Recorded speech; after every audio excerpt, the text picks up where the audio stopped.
સાધુપણું તો જાણવું હોય તો મીઠો ચારો ચરી લઈએ. આ તો બધું ઘરની વાતો છે ને બ્રહ્મપુરીમાં આજ જ મેર આવ્યો.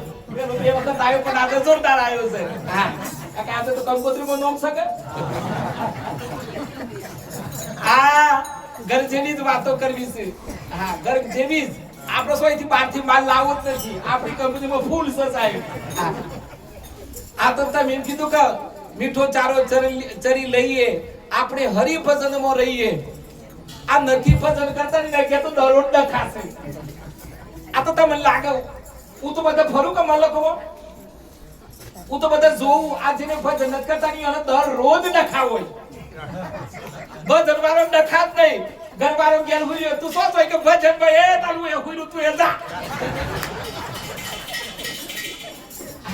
અને ઘરવાળી જો આરામ કરતી તો શું છે કે ભજનમાં સેવા તું કે બ્રહ્મપુર મે તારું એ હુર્યું તમે એ જો. ભજનમાં હું થાય ખબર છે? સંયોગ અને વિયોગ થાય. આ પેલો તો સોય ભજનમાં ના જોઈને ઘેર ની ઘેર હોય પછી ડખાત હોય. પણ થોડી વાર મારી ઘરવાળી થોડી આપણી ઘરવાળી થોડી દૂર થાય ને તો ખબર પડે કે ઘરવાળી વગર હું સર. એક ભાઈ દરરોજ બુંદ કી જતી રહો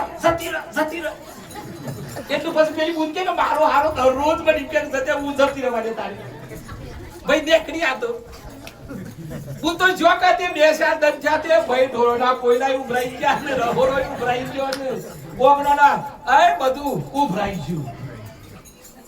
એટલું ભૂલે શું કે જે મળ્યું છે ને હાસવજો. હા કોઈ દી નિયમ કે તાની કે જતી રહ. અને સંગીત ઉપર થોડું મીઠું સંગીત આપજો મજા. કચ્છમાં મીઠું હાલો ધીમું એવું મીઠું લાગે. હીરી રાત છે. એક વખત કચ્છમાં એક વખત માર આ જબ્બા છે હું આટલા પહેરતું. આટલા પહેરું. કચ્છમાં નોકરી કરી 20 વર્ષ, 10.5 વર્ષ ભુજ અને 10.5 વર્ષ નલિયા. મારી દીકરીઓ હો ભરજો બેટા. હારું લઈ લેજો મારા દીકરાઓ. તે આટલી બોય વારો હું જપો પહેરું પણ હું પાછો શું છે હું ઘેરે ના જપું, શાળામાં ના જપું હોય ને જપતો શાળામાં જપું. પછી ઘેર તો ન જપું. આ શું દાબાઈએ મને જપાડી દીધો. એ પછી કે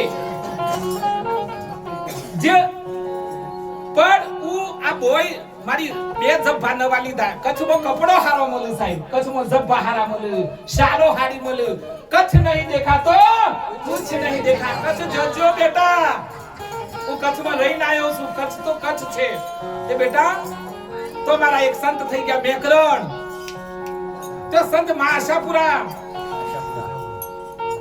કચ્છનો રોટલો ખાધો સાહેબ. કચ્છની આજ એ કચ્છની ભૂમિનું વંદન કરું છું. મારા કચ્છીઓ માટે કોઈ તાળી પાડો. ચાલે હા સાહેબ. સૌની આશા પૂરી કરનારી આશાપુરા તો બેઠી છે બાપ. મારો મેકરણ બેઠો છે સાહેબ. ઓ ગામડે સાહેબ તે રોટલો છે.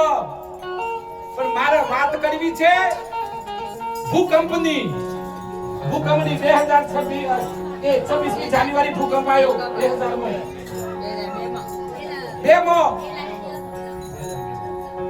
હું જબ બારી આ ટૂંકા કરવા ગયો એટલે હું દર્શીને કીધું કે ભાઈ કે રોમ રોમ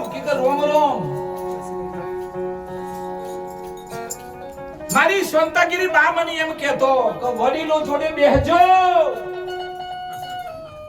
જે છોકરાઓ વડીલો જોડે નથી બેસતા ને એ ભૂલ આપડે હો.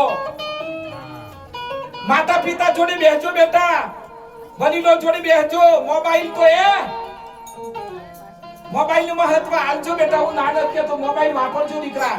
પણ એવું ના થાય કે મા બાપ અને પોતાની પત્ની ને પોતાનો સોરો અને પોતાની ઘરવાળી કરતા મોબાઈલ નું મહત્વ નહીં આલતા બેટા. ના આલતા મારા દીકરા. એ તો સાધન છે પણ ઈ ના ભૂલામાં ના બનતા બેટા. હા દરેક મા બાપની ઈચ્છા થાય કે મારી દીકરી મારી જોડે બેહ. દરેક મા બાપની ઈચ્છા થાય કે મારો દીકરો મારી જોડે બેહ.